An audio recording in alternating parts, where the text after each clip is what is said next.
Hello everyone, myself doctor M A Ansari. बेटा जल्दी से ज्वाइन करिए सभी लोग। आज हम लोग रिएक्शन मैकेनिज्म के अंदर बहुत ही इंपॉर्टेंट टॉपिक पढ़ने वाले हैं। बहुत ही ज़रूरी टॉपिक आप लोग पढ़ेंगे, जिसके बिना से हम लोग क्वेश्चंस को सॉल्व कर पाना बड़ा मुश्किल काम होता है और हम लोग उसको अच्छे तरीके से सीखेंगे। आज के लेक्चर में हम लोग पढ़ेंगे कि किसी भी कंपाउंड को हम कब एरोमेटिक बोलेंगे, कब एंटी एरोमेटिक बोलेंगे और कब नॉन एरोमेटिक बोलेंगे। तो हम लोग सीधी सीधी बात करें अगर, तो हम लोग पढ़ेंगे क्राइटेरिया फॉर एरोमेटिसिटी। क्या पढ़ेंगे? Criteria for aromaticity. तो हेडिंग डालिए criteria for aromaticity. Criteria for aromaticity.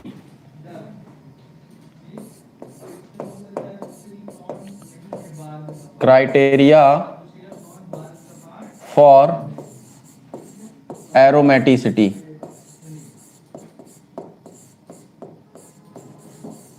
Criteria for aromaticity, ये होगी आपकी हेडिंग।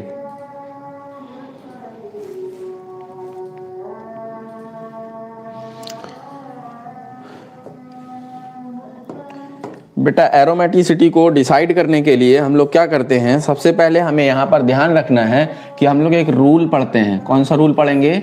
हकल्स रूल पढ़ेंगे। कौन सा रूल पढ़ेंगे? हकल्स रूल पढ़ेंगे। अब ये हकल्स रूल क्या होता है अभी हम लोग पढ़ते हैं और इसको समझते हैं। हकल्स रूल पढ़ेंगे तो हेडिंग डालिए हकल्स रूल।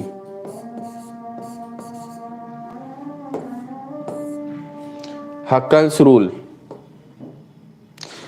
यहाँ पर बेटा जो हम 2-3 पॉइंट बताएंगे आपको, उन 2-3 पॉइंट को अच्छे तरीके से समझना है और वो 2-3 पॉइंट ही आपके ये डिसाइड करेंगे कि इसमें जो हम किसी भी कंपाउंड को एरोमेटिक और एंटी एरोमेटिक डिसाइड करेंगे वो किस बेसिस पर करेंगे।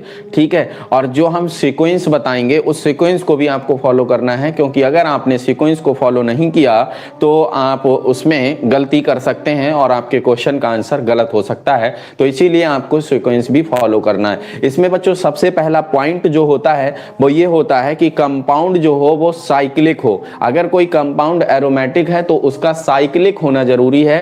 Compound should be cyclic. And दूसरी चीज ये होती है कि वो प्लेनर होना चाहिए। प्लेनर का मतलब ये हुआ कि उसके जो कार्बन का हाइब्रिडाइजेशन हो वो sp2 हाइब्रिडाइज्ड कार्बन हो, क्योंकि sp2 हाइब्रिडाइजेशन में जब 0 लोन पेयर होता है तो ज्योमेट्री होती है ट्राइगोनल प्लेनर। तो पहला पॉइंट क्या निकल करके आया? Compound should be cyclic and planar. तो फर्स्ट पॉइंट लिखिए, compound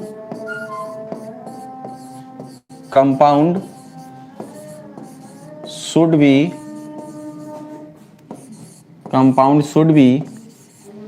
cyclic and planar। Compound should be cyclic and planar, और प्लेनर मतलब sp2 hybridised carbon. sp2 hybridised, ठीक है। उसमें कैसा हाइब्रिडाइजेशन होना चाहिए? sp2 हाइब्रिडाइजेशन होना चाहिए। दूसरी चीज, अगर कोई एरोमेटिक कंपाउंड है तो वहां पर साइक्लिक कॉन्जुगेशन होना चाहिए। क्या होना चाहिए? साइक्लिक कॉन्जुगेशन होना चाहिए। तो दूसरा पॉइंट होगा there must be cyclic conjugation. क्या होना चाहिए बेटा? साइक्लिक कॉन्जुगेशन होना चाहिए। कॉन्जुगेशन मतलब आप समझते हैं कि अल्टरनेट पोजीशन पर डबल सिंगल बॉन्ड हो, या कॉन्जुगेशन आपका पाई इलेक्ट्रॉन के बीच में हो सकता है और लोन पेयर के बीच में हो सकता है ना। और तीसरी बात जो सबसे इंपॉर्टेंट बात होती है वो ये होती है, पॉइंट नंबर 3 है, डीलोकलाइजेशन या delocalised pi electron cloud must contain 4n + 2 pi electron. तो अभी हम समझाते हैं delocalised electron, delocalised pi electron, delocalised pi electron must contain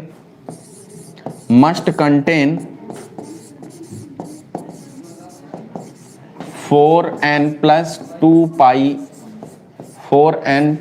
2 pi electron. कितने इलेक्ट्रॉन होने चाहिए? 4n+2 pi electrons. इसी को हम लोग बोलते हैं, मेनली यही हमारा है हक्कल रूल। कौन सा रूल? Huckel's rule.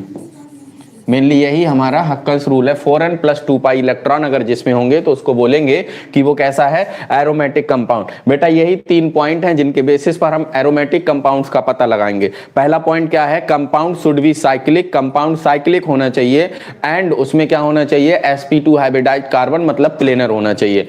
दूसरा पॉइंट हमारा है मस्ट बी साइक्लिक कॉन्जुगेशन। यहां पर साइक्लिक कॉन्जुगेशन होना चाहिए। अब वो कॉन्जुगेशन आपका पाई इलेक्ट्रॉन और लोन पेयर के बीच में हो सकता है, पाई इलेक्ट्रॉन और पाई इलेक्ट्रॉन के बीच में हो सकता है, ठीक है। तीसरी बात है, जो डीलोकलाइज्ड पाई इलेक्ट्रॉन होते हैं उसमें 4n+2 पाई इलेक्ट्रॉन होने चाहिए। अगर इन तीनों बातों को कोई सेटिस्फाई होता है, कोई कंपाउंड इन तीनों बातों से, तो उसको बोलेंगे कि वो कंपाउंड कैसा है? एरोमेटिक कंपाउंड है। कैसा है? एरोमेटिक कंपाउंड है। अब यहां पर बेटा जो एक चीज आप देख रहे हैं, एन आया आपका, क्या आया? एन, है ना। यहां पर एक n आ रहा है, 4n+2 पाई इलेक्ट्रॉन बोल रहे हैं। तो ये जो n है आपका, वो n हमेशा और हमेशा क्या होता है? होल नंबर होता है। n इज इक्वल टू क्या होगा? होल नंबर होगा हमेशा। जैसे क्या हो सकता है? 0 हो सकता है, 1 हो सकता है, 2 हो सकता है, 3 हो सकता है, डैश डैश डैश डैश, कुछ भी हो सकता है, ठीक है। और ये जो n है आपका, वो है number of ring, number of ring, ठीक है ना, नंबर ऑफ रिंग। चलिए इसके कुछ एग्जांपल्स हम लोग देखेंगे। अगर मान लीजिए बच्चों हम ये कह रहे हैं कि n की वैल्यू 0 हो जाती है, कितनी हो जाती है? n की वैल्यू 0 हो जाती है। हम कहते हैं कि n इज इक्वल टू अगर 0 है, तो बताइए अगर n इक्वल टू 0 होगा तो कितने इलेक्ट्रॉन्स आएंगे? n की वैल्यू 0 रखोगे तो ये 0, फिर आएंगे 2 पाई इलेक्ट्रॉन। कितने आएंगे बच्चों? 2 पाई इलेक्ट्रॉन, है ना, 2 पाई इलेक्ट्रॉन।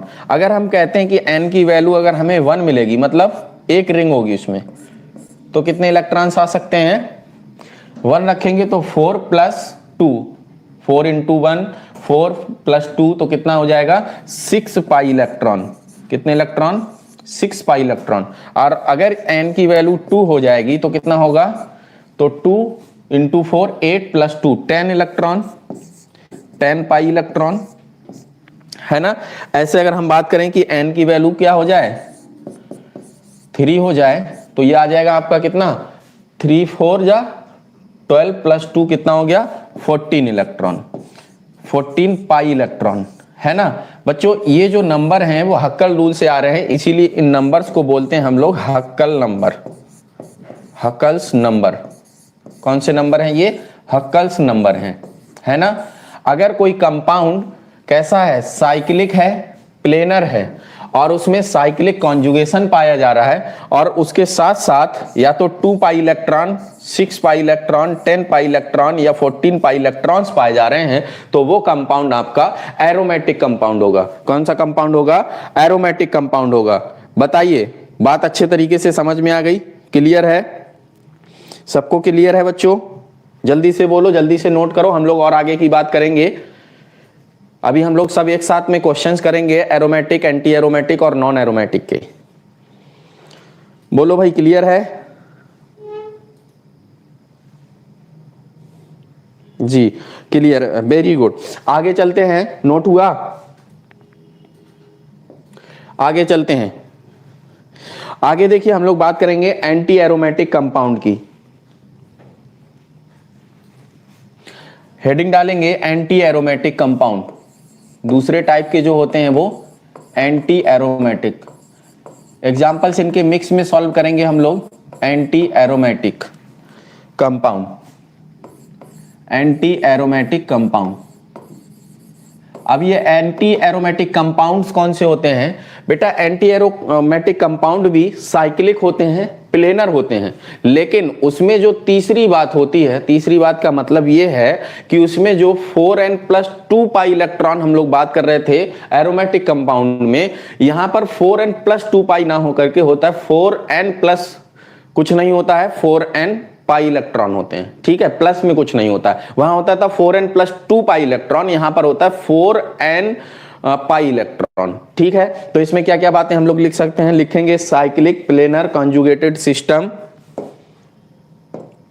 क्या क्या, साइक्लिक होगा, प्लेनर होगा, कॉन्जुगेटेड सिस्टम भी होगा, conjugated system contain, conjugated system contain या conjugated system having 4n pi electron. कितने इलेक्ट्रॉन हो बच्चों, 4n पाई इलेक्ट्रॉन हो तो उसको हम लोग बोलते हैं एंटी एरोमेटिक।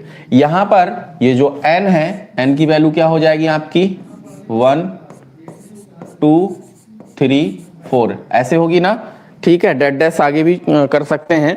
अब बच्चों यहां ध्यान दीजिए, अगर हम यहां से कहें आपसे, अगर हम यहां से कहें कि अगर n की वैल्यू जो है वो 1 है, कितनी है, n की वैल्यू बच्चों 1 है, तो अगर बताइए बेटा n की वैल्यू 1 है, यहां बेटा 0 नहीं हो सकता है, ठीक है, 0 नहीं हो सकता, क्योंकि 0 ऐसे रखेंगे हम तो ये क्या हो जाएगा, 0 हो जाएगा। तो 0 पाई इलेक्ट्रॉन अगर किसी में हो तो वो एरोमेटिक नहीं हो सकता है ना, तो उसमें साइकिल भी नहीं बन सकती है। तो अगर यहां पर हम रख देते हैं 1 तो कितना आ जाएगा, 4 पाई इलेक्ट्रॉन। कितना इलेक्ट्रॉन बेटा, 4 पाई इलेक्ट्रॉन, है ना। अगर n की वैल्यू हम लोग 2 रख लेते हैं तो कितना आ जाएगा, 8 पाई इलेक्ट्रॉन, है ना। और अगर हम n की वैल्यू रख लेते हैं बेटा कितना, 3, तो बताइए कितना आ जाएगा, 12 पाई इलेक्ट्रॉन। तो अगर साइक्लिक है कंपाउंड, प्लेनर है, कॉन्जुगेटेड सिस्टम है और उसमें 4 पाई इलेक्ट्रॉन, 8 पाई इलेक्ट्रॉन या 12 पाई इलेक्ट्रॉन पाए जा रहे हैं तो उसको हम क्या बोलेंगे, उसको बोलेंगे एंटी एरोमेटिक कंपाउंड। क्या बोलेंगे, एंटी एरोमेटिक कंपाउंड। कौन सा कंपाउंड बोलेंगे, एंटी एरोमेटिक कंपाउंड, है ना, एंटी एरोमेटिक कंपाउंड बोलेंगे। क्लियर है इतनी बात, जल्दी से बोलो भाई।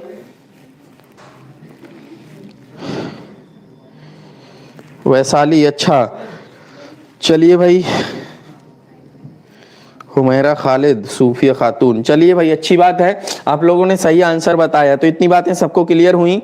अब बेटा तीसरे टाइप के होते हैं आपके, तीसरे टाइप के, वो भी हम लोग इसी स्लाइड में कंप्लीट करते हैं। तीसरे टाइप के हो सकते हैं नॉन एरोमेटिक। कौन से, non aromatic compound, non aromatic compound. अब ये क्या होते हैं, एक तो पड़ा एरोमेटिक कंपाउंड, दूसरा पड़ा एंटी एरोमेटिक कंपाउंड, तीसरा पड़ा नॉन एरोमेटिक कंपाउंड। बेटा नॉन एरोमेटिक कंपाउंड को पहचानना बहुत आसान होता है, सीधे सीधे हम लोग बोल सकते हैं कि ये जो होते हैं प्लेनर ही नहीं होते हैं, नॉन प्लेनर, मतलब इनमें sp2 हाइब्रिडाइजेशन नहीं मिलेगा, उसके अलावा कोई हाइब्रिडाइजेशन मिलेगा तो उनको बोलेंगे नॉन प्लेनर।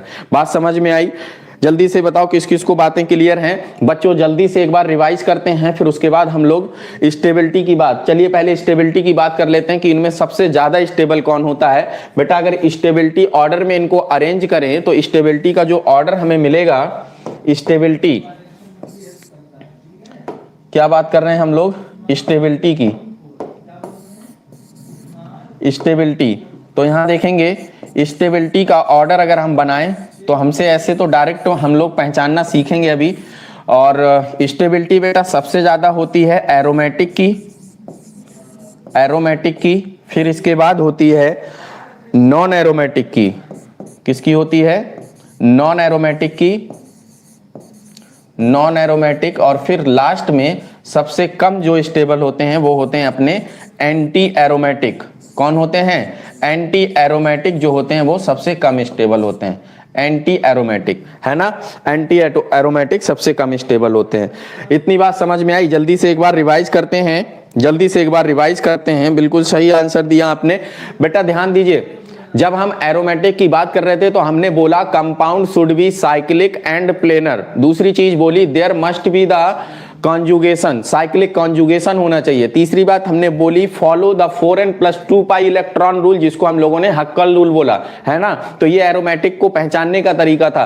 तीसरी चीज, दूसरा पॉइंट हम लोगों ने पढ़ा एंटी एरोमेटिक के बारे में। तो एंटी एरोमेटिक हम किसको बोलेंगे, एंटी एरोमेटिक हम उसको बोलेंगे जो साइक्लिक हो, प्लेनर भी हो, कॉन्जुगेशन भी हो, लेकिन उसमें 4n पाई इलेक्ट्रॉन्स पाए जाते हो। कितने पाए जाते हो, 4n पाई इलेक्ट्रॉन्स पाए जाते हों। यहां पर n की वैल्यू 0 नहीं हो सकती है ना। उसके बाद हम लोगों ने पढ़ा नॉन एरोमेटिक के बारे में। तो नॉन एरोमेटिक कंपाउंड्स क्या होते हैं? नॉन एरोमेटिक कंपाउंड्स वो कंपाउंड्स होते हैं जिनमें sp2 हाइब्रिडाइजेशन ही नहीं होता, मतलब वो नॉन प्लेनर होते हैं। कैसे होते हैं? नॉन प्लेनर होते हैं। जल्दी से कमेंट करिए, बताइए इतनी बातें सबको क्लियर हैं अच्छे तरीके से? हम लोग एग्जाम्पल्स को सॉल्व करने के लिए तैयार हैं?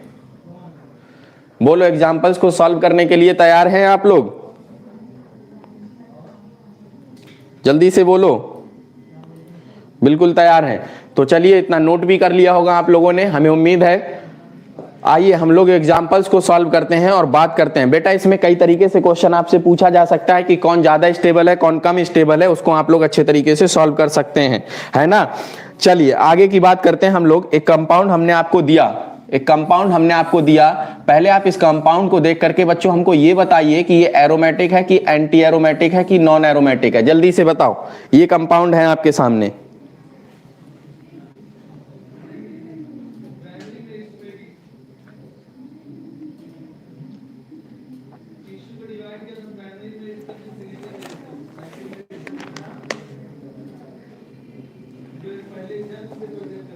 बोलो जल्दी से, कैसा है ये? एरोमेटिक है। एरोमेटिक है। कितने पाई इलेक्ट्रॉन इसमें? बोलो जल्दी से, कितने पाई इलेक्ट्रॉन? कितने पाई इलेक्ट्रॉन? जल्दी बोलो बेटा, कितने पाई इलेक्ट्रॉन? एरोमेटिक है, बिल्कुल सही आंसर दिया आपने। कितने पाई इलेक्ट्रॉन? 2 पाई इलेक्ट्रॉन, बिल्कुल सही। कौन से? ये देखो पाई बॉन्ड है, यही तो 2 पाई इलेक्ट्रॉन है ना, यही 2 पाई इलेक्ट्रॉन है अपने। तो यहां पर 2 पाई इलेक्ट्रॉन है। और बाकी की कंडीशंस आप लोग देख ही रहे होंगे कि ये कैसा है, साइक्लिक भी है, हाइब्रिडाइजेशन भी sp2 है, तो साइक्लिक भी है, प्लेनर भी है और कॉन्जुगेशन भी है। तो इसीलिए ये हुआ 2 पाई इलेक्ट्रॉन। और 2 पाई इलेक्ट्रॉन होने की वजह से इसको हम लोग बोलेंगे कि ये कैसा कंपाउंड है?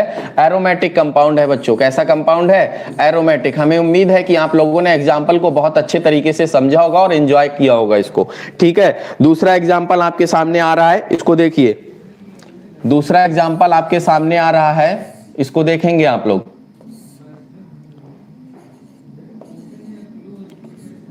माइनस लगा, बताइए इसको, बताइए जल्दी से।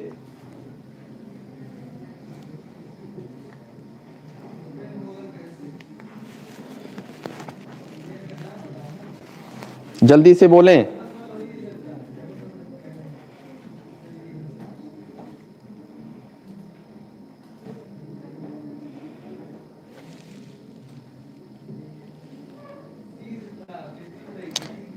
सूफिया ने आंसर दिया एंटी एरोमेटिक।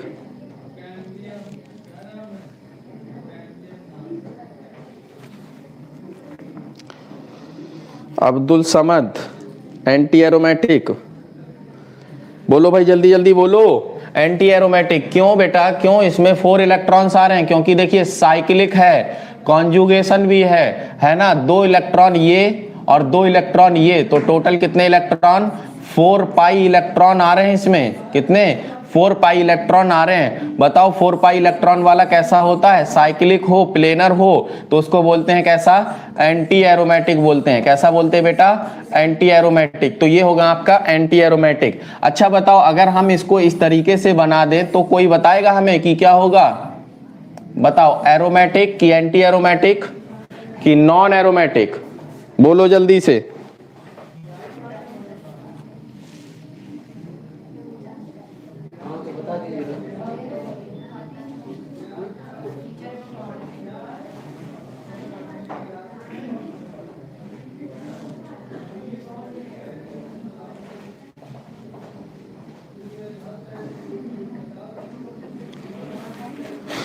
नॉन एरोमेटिक, बिल्कुल सही है, बिल्कुल सही। क्यों नॉन एरोमेटिक हुआ बेटा? इसलिए नॉन एरोमेटिक क्योंकि इसका हाइब्रिडाइजेशन sp3 है, ये प्लेनर नहीं है ना, इसीलिए ये हुआ नॉन एरोमेटिक। कैसा हुआ?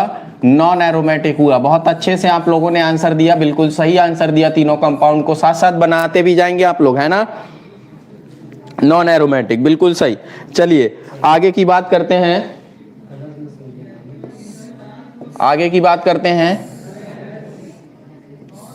एक कंपाउंड देखिए इस तरीके से बनाया हमने, यहां पर लोन पेयर, माइनस चार्ज, बताओ जल्दी से इसको देख करके कि क्या है ये।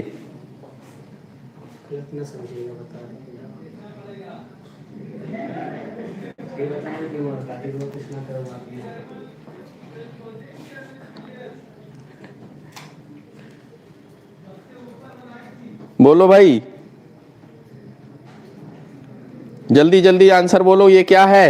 एरोमेटिक है कि एंटी एरोमेटिक है कि नॉन एरोमेटिक है? बिल्कुल एनर्जी नहीं दिख रही आप लोगों के अंदर, पता नहीं कैसे कैसे करके आप लोग बिल्कुल क्लास कर रहे हैं। एरोमेटिक है, बिल्कुल सही बात बेटा, एरोमेटिक है, क्योंकि देखिए दो साइक्लिक तो है और इसमें कॉन्जुगेशन भी है, प्लेनर भी है, तो 2 इलेक्ट्रॉन 4 और 2 इलेक्ट्रॉन 6 पाई इलेक्ट्रॉन, कितने इलेक्ट्रॉन्स हुए? 6 पाई इलेक्ट्रॉन्स हैं इसमें।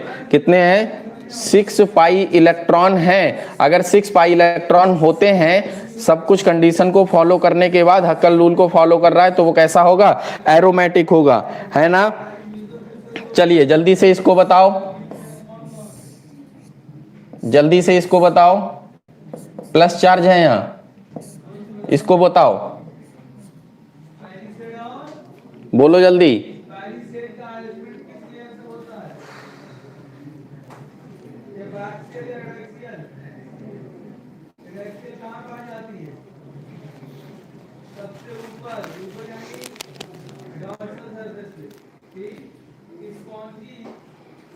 एंटी एरोमेटिक, बिल्कुल सही आंसर है, क्योंकि इसमें कितने electron? 4 pi electron, 4 pi electron,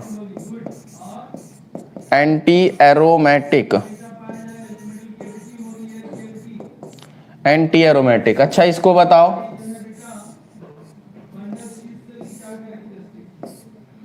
इसको बताओ,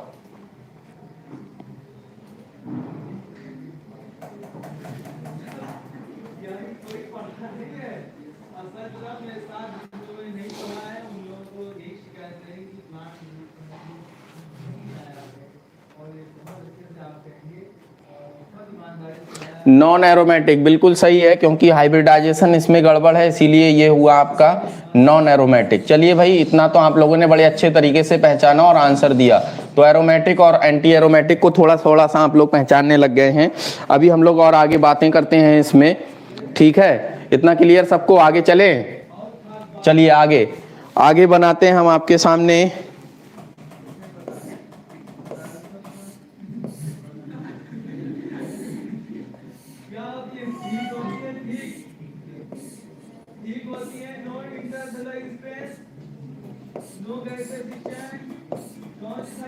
बताओ बेटा इसके बारे में।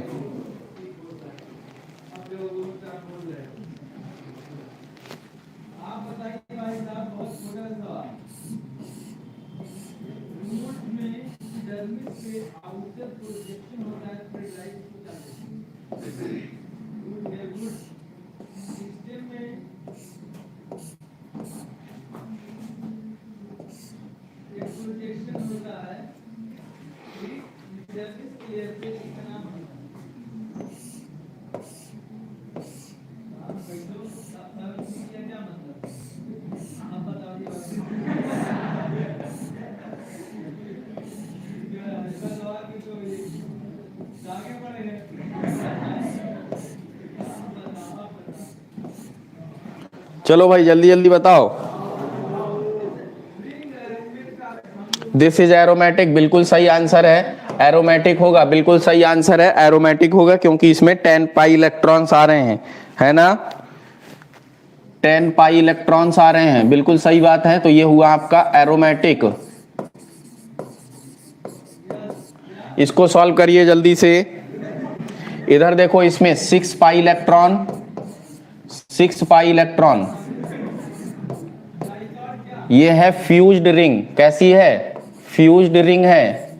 जबकि ये फ्यूज्ड रिंग ना हो करके इसमें क्या है? इस वाले में, इसमें ये बना है कोवलेंट बॉन्ड। कौन सा बॉन्ड है बेटा? कोवलेंट बॉन्ड है, तो दोनों का अलग अलग देख रहे हैं हम लोग। तो ये भी कैसा हुआ? ये भी हुआ आपका एरोमेटिक, है ना? अगर इसमें बात करें तो 1 2 3 4 5 6 7, टोटल 7 × 2 कितने? 14 पाई इलेक्ट्रॉन्स आ रहे हैं इसमें। 14 पाई इलेक्ट्रॉन्स के साथ साथ फिर ये भी क्या होगा अपना? एरोमेटिक होगा। कैसा होगा? एरोमेटिक होगा। क्या किसी को ये बात समझ में आ गई?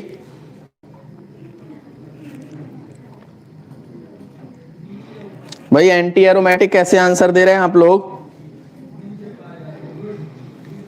कितना था? 2 6 10 14 ना, तो 2 6 10 14 तो यहां पर फॉलो हो रहा है, तो सबके सब कैसे हैं? ये एरोमेटिक हैं। रिपीट करें? बिल्कुल रिपीट कर रहे हैं बेटा। देखो यहां समझो, यहां पर हम लोगों ने इलेक्ट्रॉन्स को निकाला, तो देखो ये पाई इलेक्ट्रॉन है 2, ये 2 पाई इलेक्ट्रॉन, ये 2 पाई इलेक्ट्रॉन, ये 2 पाई इलेक्ट्रॉन और ये 2 पाई इलेक्ट्रॉन, टोटल हुए 10 पाई इलेक्ट्रॉन। कितने हुए टोटल? 10 पाई इलेक्ट्रॉन हुए, है ना? 10 पाई इलेक्ट्रॉन। और अगर हम लोग कंपाउंड साइक्लिक हो, प्लेनर हो, रिजोनेंस पाया जाता हो उसमें, या हम कहें कि साइक्लिक कॉन्जुगेशन हो, 4n+2 पाई इलेक्ट्रॉन को रूल को फॉलो करता हो, तो वो एरोमेटिक होता है। तो ये एरोमेटिक हुआ। दूसरी चीज ये है कि यहां पर देखिए ये फ्यूज्ड रिंग थी, दोनों आपस में फ्यूज थी, यहां पर बीच में कोवैलेंट बॉन्ड है, तो हम इधर देखेंगे और इसको देखेंगे। तो ये हुआ आपका 6 पाई इलेक्ट्रॉन, साइक्लिक भी है, कॉन्जुगेशन भी है और प्लेनर भी है। तो ये 6 पाई इलेक्ट्रॉन, इधर भी सेम कंडीशन 6 पाई इलेक्ट्रॉन, इसीलिए ये भी एरोमेटिक हुआ। यहां पर जोड़ोगे बेटा तो 2 4 6 8 10 12 और 14, कितने हुए? 14 pi electron. 14 pi electron, 14 pi electron 4n+2 rule को फॉलो करता है, 4n+2 पाई इलेक्ट्रॉन रूल को फॉलो करता है, इसीलिए ये कैसा है आपका? इसीलिए ये भी है आपका एरोमेटिक। अब बताओ किसको समझ में आ गया? फरीन समझ में आया? आपने बोला कि रिपीट कर दीजिए, हमने रिपीट किया। जल्दी से बोलो। All clear? Very good. आगे चलें बेटा, आगे चलें। चलिए कुछ और स्ट्रक्चर्स आपकी नजरों के सामने, मुआयना करिए इनका।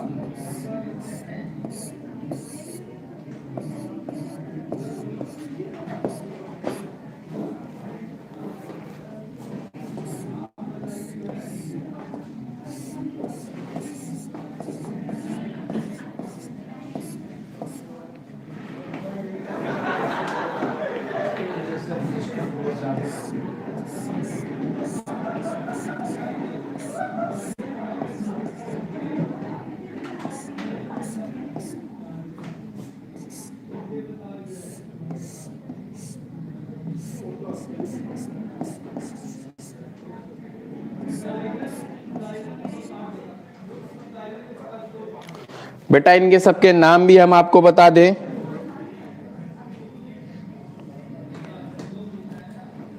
सेकंड वाला 12 पाई नहीं होता है, नहीं बेटा इसको जोड़ते नहीं है। अगर ये फ्यूज्ड रिंग होती आपस में, जैसे इसमें फ्यूज थी, अगर ये फ्यूज्ड रिंग होती तो इनको जोड़ लेते तो ये 12 पाई आ जाता, तब ये जो है आपका एंटी एरोमेटिक हो जाता। अभी यहां पर हम इसमें जोड़ेंगे नहीं, इसीलिए ये अलग अलग हमने देखा, इसीलिए इसको एरोमेटिक बोला है, एंटी एरोमेटिक नहीं बोला है। ठीक है, अगर फ्यूज्ड होती बेटा तब हम इसको एक ही में जोड़ लेते इलेक्ट्रॉनों को, क्योंकि ये फ्यूज नहीं, बीच में कोवैलेंट बॉन्ड है, इसलिए हम इसमें अलग अलग देखेंगे। सिया बेटा समझ में आ गया? क्लियर है? चलिए अच्छी बात, क्लियर है। तो अच्छा इनके हम नाम बता दें आपको कि क्या क्या नाम होते हैं इनके। बेटा ये है आपका फ्यूरॉन। क्या है? फ्यूरॉन। ये है आपका थायोफीन। थायोफीन। ये है आपका पायरिडीन। पायरिडीन। ये है बेटा आपका पायरोल। पायरोल है ना? पायरोल।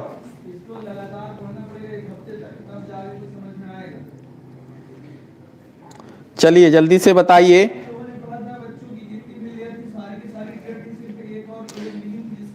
ये सब के सब कंपाउंड कैसे हैं? ऑल कंपाउंड्स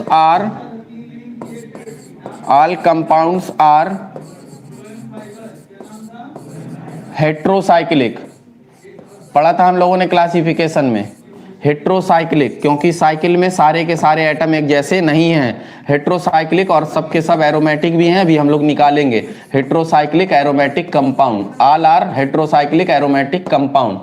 ठीक है, सभी के सभी कंपाउंड हेट्रोसाइक्लिक हैं, एरोमेटिक हैं और एरोमेटिक कंपाउंड हैं।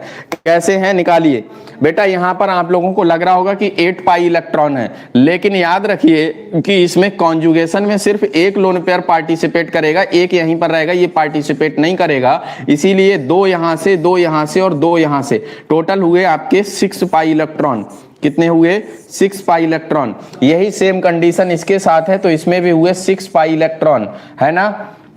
यहां देखेंगे तो यहां पर लोन पेयर और पाई में से, लोन पेयर में से और ये पाई बॉन्ड में से कोई एक ही मूव करेगा जब रिजोनेंस होगा। तो यहां पर भी 2 2 4 2 6 इलेक्ट्रॉन, तो यहां पर भी 6 पाई इलेक्ट्रॉन हुए।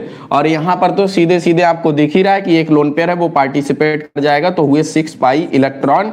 तो ये सब 6 पाई इलेक्ट्रॉन वाली स्पीसीज हैं, सभी हेट्रोसाइक्लिक एरोमेटिक कंपाउंड्स के एग्जाम्पल हैं। किसके एग्जाम्पल हैं? हेट्रोसाइक्लिक एरोमेटिक कंपाउंड के एग्जाम्पल्स हैं। क्या आपको ये हेट्रोसाइक्लिक एरोमेटिक कंपाउंड के एग्जाम्पल अच्छे तरीके से समझ में आ गए बच्चों?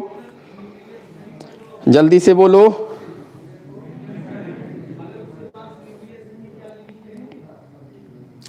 बोलो भाई बोलो, जल्दी से बोलो।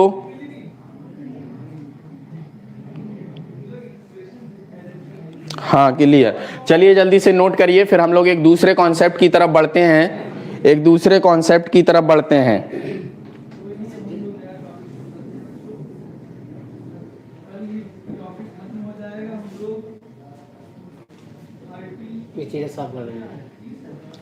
यहाँ स्पेस रहेगा, सक्सेस, फिर इसके बाद इन, यहाँ बीच में स्पेस। आगे चले बेटा।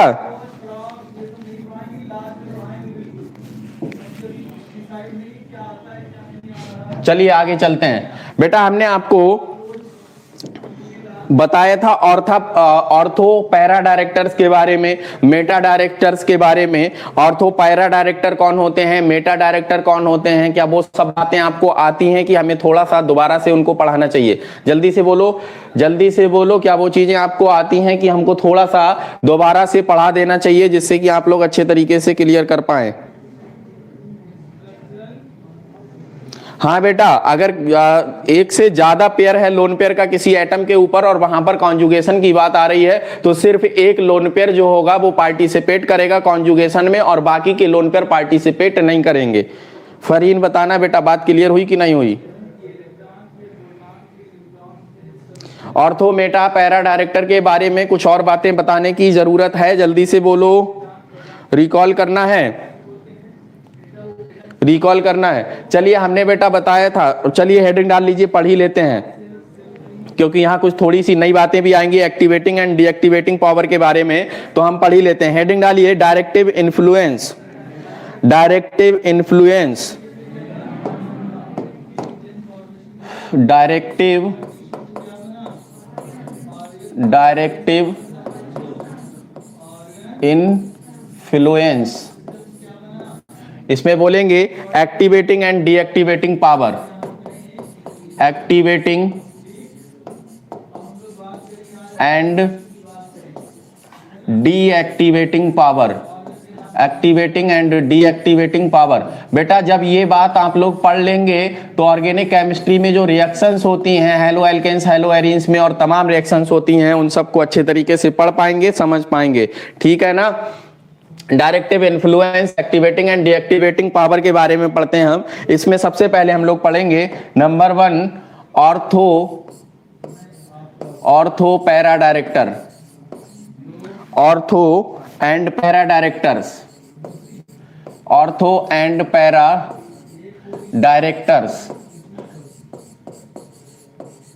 Ortho and para directors. बेटा यहां पर कैसे समझेंगे हम लोग? ये जो ऑर्थो पैरा डायरेक्टर्स होते हैं वो प्लस आर ग्रुप्स होते हैं। प्लस आर ग्रुप को पहचानना हमने आपको बताया था, प्लस आर ग्रुप होंगे और क्या हो सकते हैं, प्लस आर के साथ साथ में एल्काइल ग्रुप्स होंगे, ठीक है ना।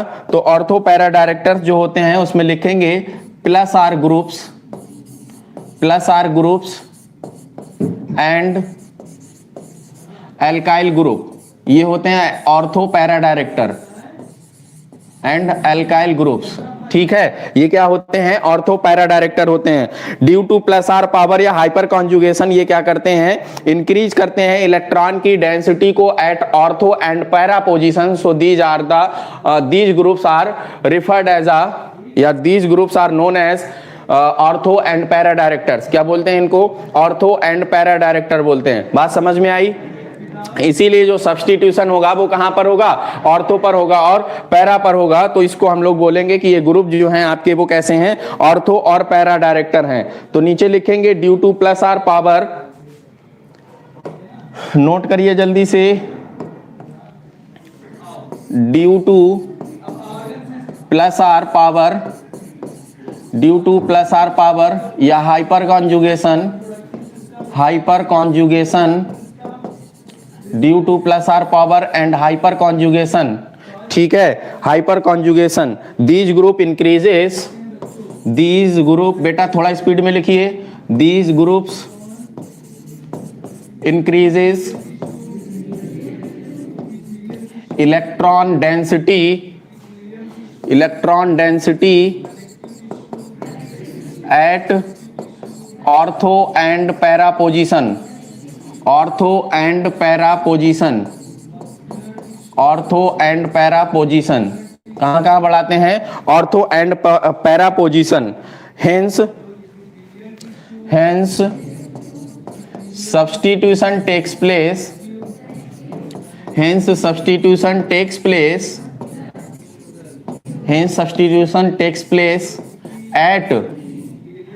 Place at ortho and para position. कहां पर होता है, ऑर्थो एंड पैरा पोजीशन पर।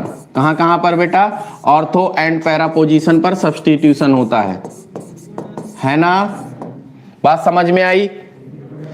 अब ऐसा क्यों होता है उसको भी देख लीजिए। जैसे मान लीजिए एक एग्जांपल हमने लिया, यहां पर बनाई हमने रिंग, ठीक है, ये सब चीजें हम आपको पढ़ा तो चुके हैं। मान लीजिए कि यहाँ कोई प्लस आर ग्रुप लगा है तो यहाँ पर लोन पेयर होगा उसके ऊपर की नहीं होगा।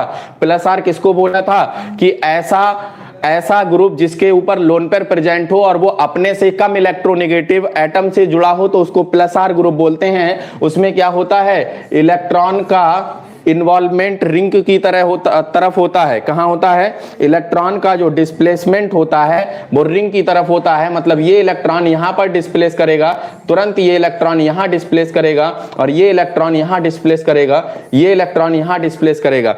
बताओ हमको जल्दी से, जब ये इलेक्ट्रॉन यहां डिस्प्लेस करेगा तो इसके ऊपर नेगेटिव चार्ज आएगा, इसके ऊपर नेगेटिव चार्ज आएगा, इसके ऊपर पार्शियल नेगेटिव चार्ज आएगा।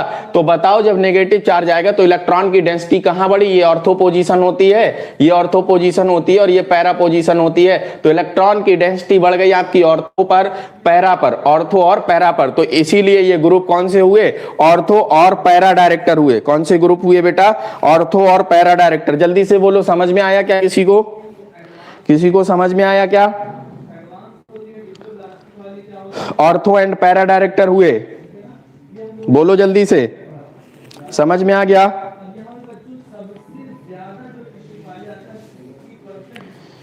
इसमें एक और पॉइंट नोट करके लिखेंगे, बोल नहीं रहे आप लोग, नोट करके एक पॉइंट लिखेंगे, नोट, इंपॉर्टेंट पॉइंट है, ध्यान रखेंगे। नोट में क्या, accept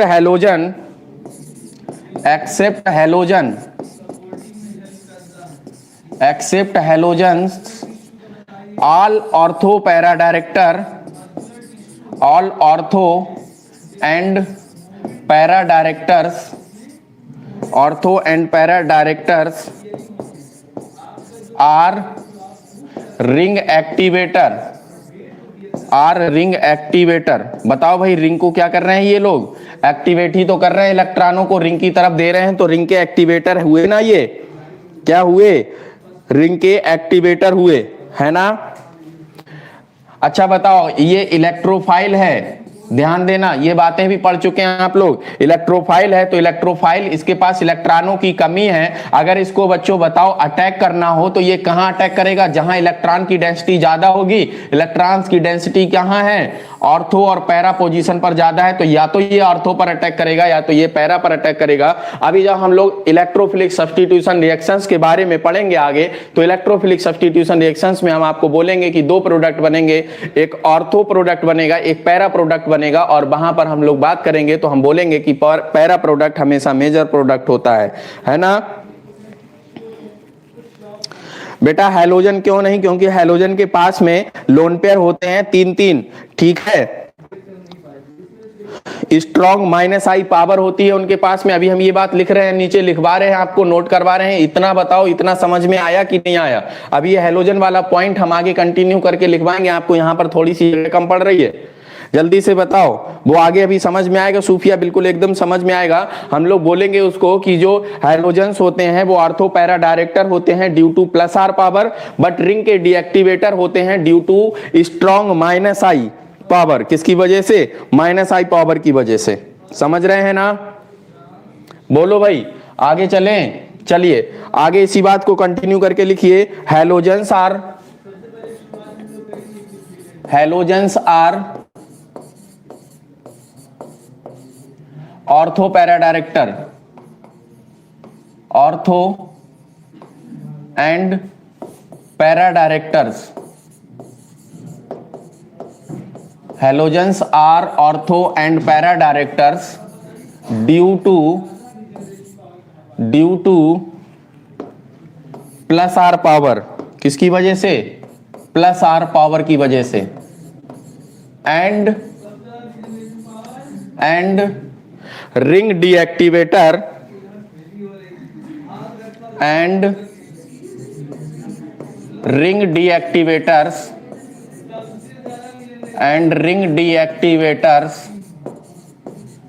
due to strong minus I power, क्योंकि इनकी माइनस आई पावर भी अच्छी खासी होती है, जिसकी वजह से ये रिंग के क्या होते हैं? डीएक्टिवेटर होते हैं, है ना। अब रिंग के डीएक्टिवेटर हैं, मतलब इलेक्ट्रॉनों को खींचेंगे अपनी तरफ। तो बताइए ये ऑर्थो पैरा डायरेक्टर होंगे कि मेटा डायरेक्टर होंगे? तो ये मेटा डायरेक्टर्स का काम करेंगे। बात समझ में आई? बोलो जल्दी से, बात समझ में आई? अब अभी सबको क्लियर हुआ कि हैलोजेंस क्यों नहीं? किसी ने क्वेश्चन मार्क लगाया, उसको ये बात क्लियर हो गई कि हैलोजन क्यों नहीं? बोल दो भाई। अच्छा सूफिया क्लियर है। हुमैरा खालिद रिपीट। बेटा हम ये बता रहे, देखिए हैलोजन जो ग्रुप होता है, एक्स जो होता है, इसमें 3 लोन पेयर होते हैं, ठीक है। 3 लोन पेयर होते हैं। लोन पेयर होने के साथ साथ इस ये होता है आपका प्लस आर पावर भी रखता है, ये प्लस आर ग्रुप है, ठीक है। तो प्लस आर ग्रुप की वजह से ये ऑर्थो और पैरा डायरेक्टर होगा ना, क्योंकि प्लस आर की वजह से ही तो, रिजोनेंस की वजह से ही तो ये सब हो रहा है कि ऑर्थो पर इलेक्ट्रॉन की डेंसिटी बढ़ेगी या पैरा पर बढ़ेगी। तो ये ऑर्थो पैरा डायरेक्टर हुआ due to plus R power, and ring का डीएक्टिवेटर हुआ क्योंकि ये इलेक्ट्रॉन का क्या है, जो हमारे ऑर्थो पैरा डायरेक्टर्स होते हैं वो क्या करते हैं? इलेक्ट्रॉन्स को रिंग की तरफ शिफ्ट करते हैं, लेकिन ये इलेक्ट्रॉन को रिंग की तरफ नहीं शिफ्ट करेगा क्योंकि इसके अंदर minus I power, strong minus I power पाई जाती है। तो ये रिंग का डीएक्टिवेटर होता है। इसीलिए रिंग को जब डीएक्टिवेट करेगा तो डीएक्टिवेट करने में इलेक्ट्रॉन की डेंसिटी ऑर्थो और पैरा पे नहीं बढ़ेगी। जब इलेक्ट्रॉन रिंग को एक्टिवेट करता, रिंग को क्या करता? एक्टिवेट करता, तब इलेक्ट्रॉन की डेंसिटी कहां बढ़ती? ऑर्थो और पैरा पर बढ़ती। लेकिन ये इलेक्ट्रॉन को, ये रिंग को क्या करता है? डीएक्टिवेट करता है। इसीलिए ये ऑर्थो और पैरा डायरेक्टर नहीं होता है। क्या नहीं होता है? ऑर्थो और पैरा डायरेक्टर होता है, लेकिन क्या नहीं होता है? नहीं, ऑर्थो पैरा डायरेक्टर होता है लेकिन रिंग का डीएक्टिवेटर होता है, ठीक है।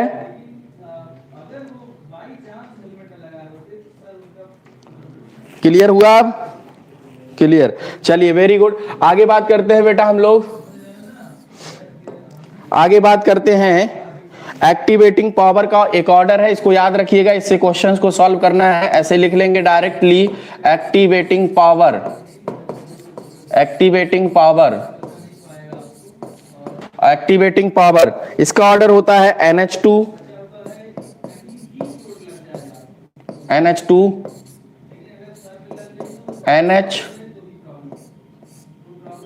NHCOCS3 OH OR, ठीक है।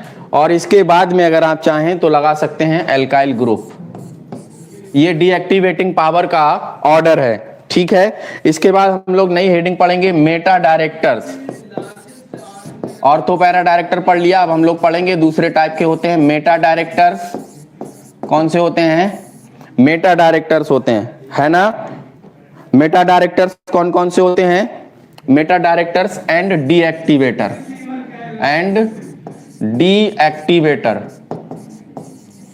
मतलब रिंग से अपनी तरफ इलेक्ट्रॉन को खींचेंगे, है ना।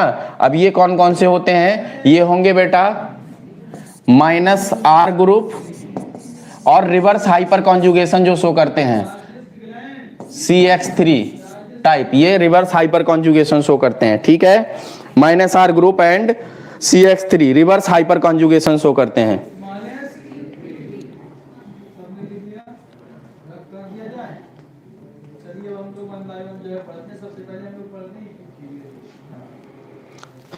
इतना नोट किया। चलिए, ड्यू टू -R पावर या reverse hyperconjugation these groups decreases density, electron density at ortho and para position. क्या करते हैं? ऑर्थो और पैरा पोजीशन पर डीएक्टिवेटर होने की वजह से इलेक्ट्रॉन की डेंसिटी को घटा देते हैं। जब इलेक्ट्रॉन की डेंसिटी ऑर्थो और पैरा पोजीशन पर घटा देंगे बच्चों, तो ज्यादा कहां होगी इलेक्ट्रॉन की डेंसिटी? मेटा पोजीशन पर ना। तो अब जो आने वाला इलेक्ट्रोफाइल होगा वो अटैक कहां करेगा? जहां इलेक्ट्रॉन की डेंसिटी होगी, क्योंकि इलेक्ट्रोफाइल का काम तो है, इलेक्ट्रोफाइल का काम क्या है? जहां पर इलेक्ट्रॉनों की डेंसिटी हाई हो उस जगह पर अटैक करना, है ना। तो इलेक्ट्रॉन की डेंसिटी मेटा पोजीशन पर हाई है, इसीलिए अब वो आकर के अटैक करेगा मेटा पोजीशन पर। और अगर मेटा पोजीशन पर आकर के अटैक करेगा तो बोलेंगे मेटा डायरेक्टर, और रिंग का क्या हुआ है? डीएक्टिवेशन हुआ है, इसीलिए बोलेंगे डीएक्टिवेटर्स, ठीक है। तो इस पॉइंट को नोट करेंगे, due to -R power,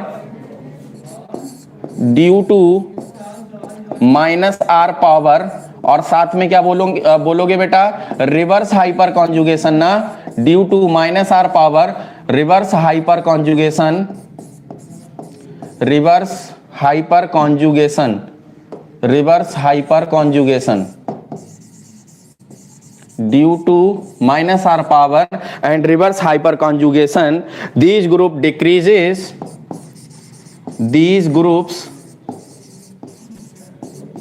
decreases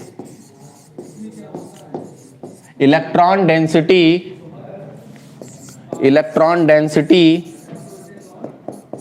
at ortho and para position, ortho and para position. कहां पर इलेक्ट्रॉन की डेंसिटी घटा देते हैं? ये ऑर्थो और पैरा पोजीशन पर इलेक्ट्रॉन की डेंसिटी घटा देते हैं। Hence Meta position is, hence Meta position is, hence Meta position is, hence Meta position is comparatively electron rich. इनके कंपेयर में क्या होती है? इलेक्ट्रॉन रिच होती है, कंपैरेटिवली इलेक्ट्रॉन रिच। बात समझ में आई?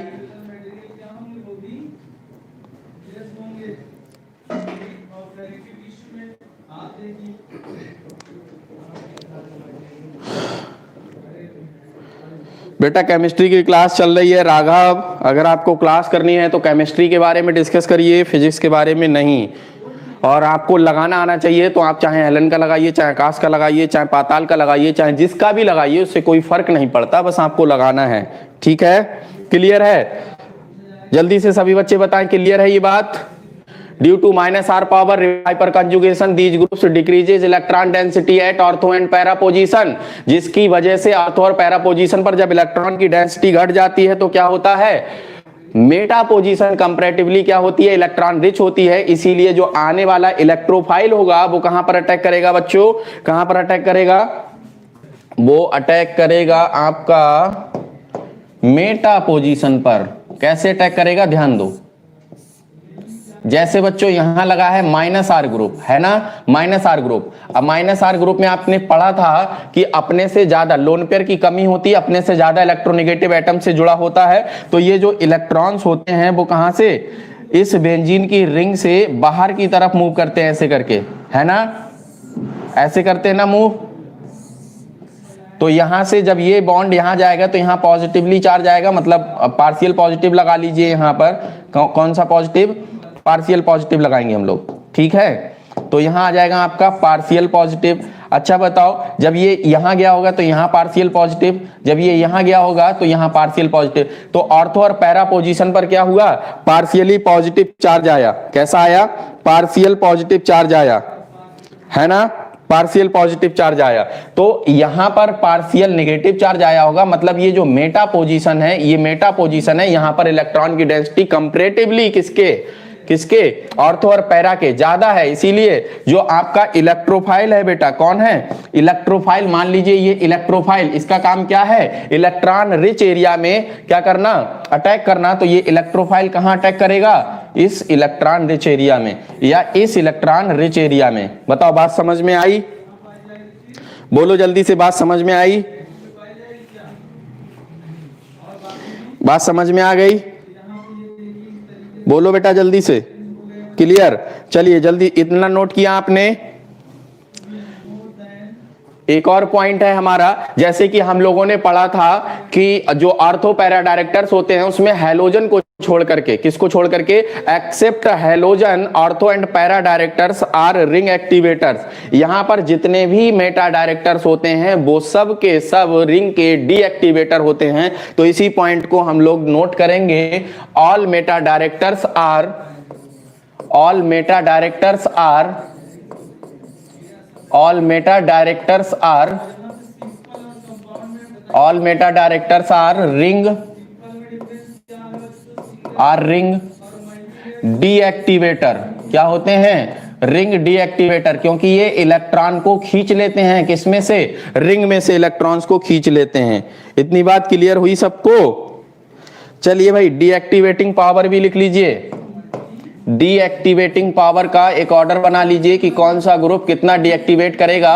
हम लोग इस बात को आगे कंटिन्यू करके लास्ट में एकदम 6-7 कंपाउंड एक साथ पढ़ाएंगे, एक साथ बनाएंगे और उसमें पूरा ऑर्डर बनाएंगे। उसमें से एक क्वेश्चन आपका पूछा जाता है। तो डीएक्टिवेटिंग पावर का जो ऑर्डर होगा वो होगा आपका NO2, फिर CN, फिर इसके बाद में आपका होगा SO3H,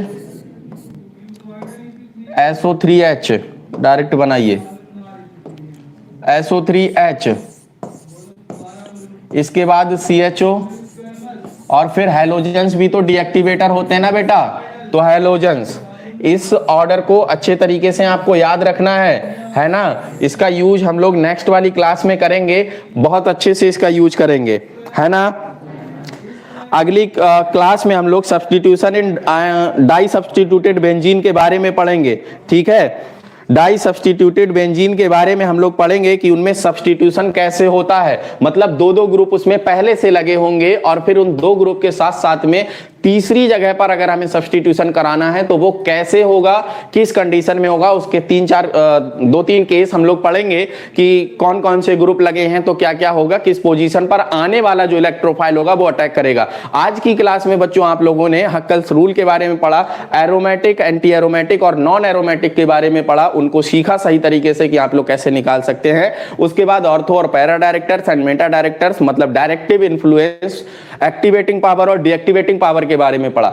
नेक्स्ट क्लास में हम लोग इसी का एप्लीकेशन पढ़ेंगे कि कोई ग्रुप, 2 ग्रुप लगे हैं, डाई सब्स्टिट्यूटेड बेंजीन है, उसमें तीसरी बार अगर इलेक्ट्रोफिलिक सब्स्टिट्यूशन होगा तो आने वाला जो इलेक्ट्रोफाइल होगा वो किस पोजीशन पर अटैक करेगा, किस पोजीशन पर जुड़ेगा, कौन सा ग्रुप डिसाइड करेगा कि किस पोजीशन पर आने वाले इलेक्ट्रोफाइल को जुड़ना है। ये बहुत इंपॉर्टेंट टॉपिक रहेगा आपका नेक्स्ट क्लास का। हम लोग नेक्स्ट क्लास में इसके बारे में ज्यादा डिस्कस करेंगे क्योंकि अभी टाइम हो चुका है, ये पूरा टॉपिक कंप्लीट हो नहीं पाएगा। किसी को कुछ पूछना होगा तो आप लोग पूछ सकते हैं।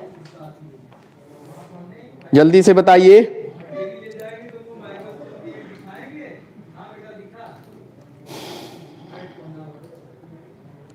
बोलिए जल्दी से।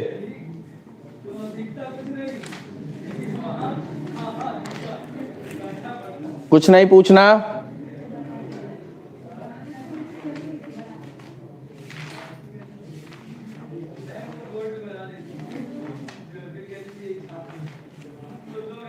चलिए भाई, thank you so much all of you.